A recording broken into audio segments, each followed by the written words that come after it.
Is this an S10? No. 8 maybe? I think it's a 9. 9? You gotta step up, buddy. That is stepping up. Is it? Yeah. I'm still paying on it. Yeah, I understand. All right, awesome. Are we recording? Yeah, we're recording. So.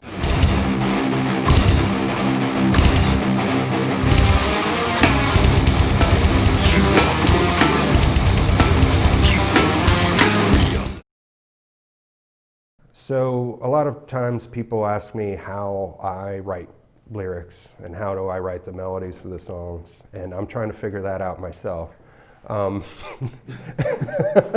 Hey, you can cut that part out.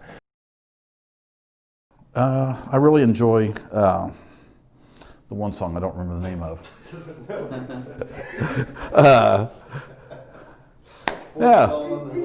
Yeah, the last one. The last one? Yeah, the last one. Genocide. Genocide. It's a very fun song to play.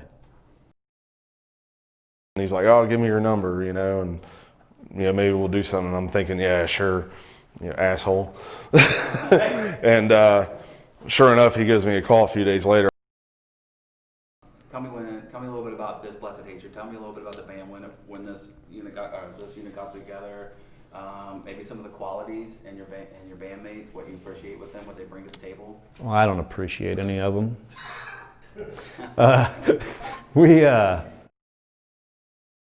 Most of the message that I try to convey is, the world is a crazy place. There's a lot of madness that goes along with living on this planet, and where I'm coming from is more of a reflection, a self improvement kind of.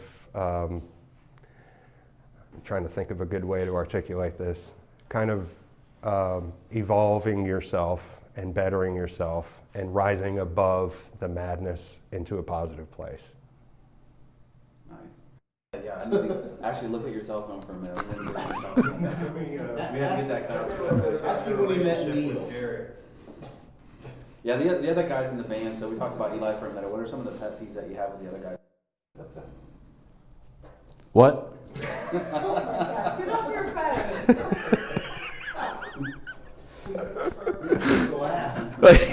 Not laugh. What? Let me try that one again. Put your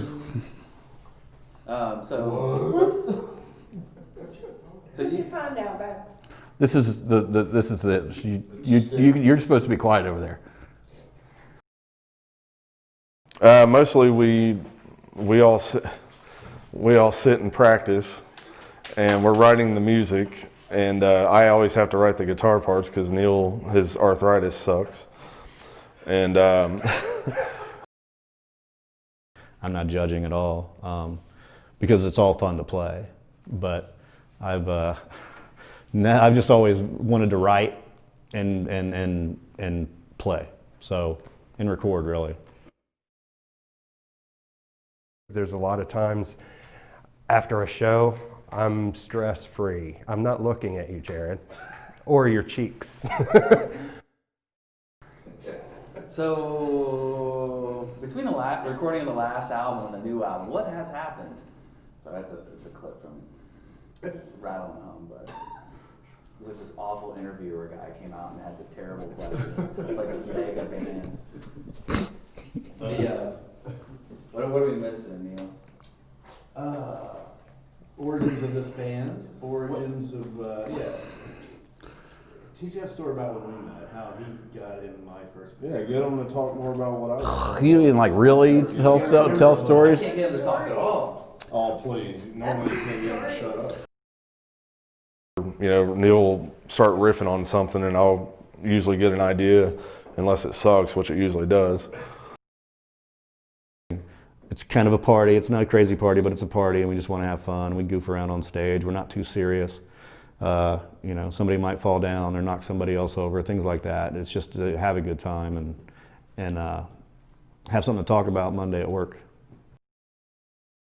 I am Aries. I like long walks on the beach, 80s love rock, blue to match my eyes. I got out of the scene for a while myself. I got introduced back with Headbrush was the name of the band. They brought me in. We started jamming down in this basement, and you know, they were all. I wasn't great, but they were, you know, they had just picked up their instruments. So we practicing here, and Neil and Chris Aldridge, Neil, they were jamming together down in the room right around the corner here, and they had great harmonies together. 2 in 1 was the song that they were playing, and just really impressed by them. The guitar player that I was playing with at that time, Neil went to him and asked, you know, would you care if Jared tried out to play bass with us? And yeah, he laughed it off and was like, you know, whatever. Long story short, I grabbed my shit that night, went down and kicked their door open, and yeah, I've been playing bass with Neil for 17 years now. You have a troll by your camera? So how do you, when you play it, when you're, what drives you to do that? What do you get out of it? What's in it for you? Well, I like hanging out with guys. If I got, you had to bring that up.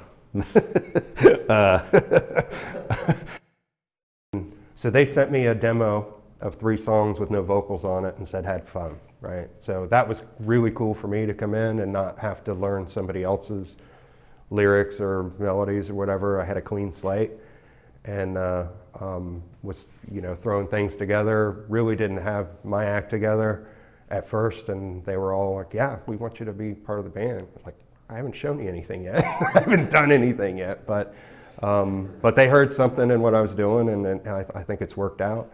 And you know, there was even talk early on of me playing guitar in the band, you know, some like rhythm guitar or whatever, but my style and Neil's style are different enough that I didn't want to mess up the sound that we had here with. I don't know, Left Behind, the one we did a video for, that one's a real fun one to play, a lot of cool parts.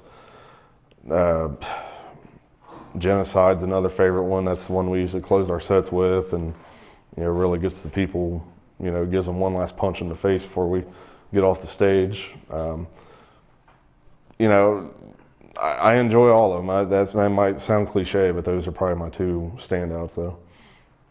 Every song kind of has its own special parts that I love. But yeah, the guys are great, except for Jared. I don't really care for him very much, but. You know what I mean? That's why I'm making this video. I'm still looking for those kind of guys. I'm like, where are they? No, I appreciate they put their ass out, and you know, they're not afraid to show. Yeah, you should have seen it. Jared has a lot of gas. You know, there's that. Yeah, right? No? No? All right. So is there anything that I didn't ask you during the interview that you want to bring up? Nah. What's his I think you did good. intro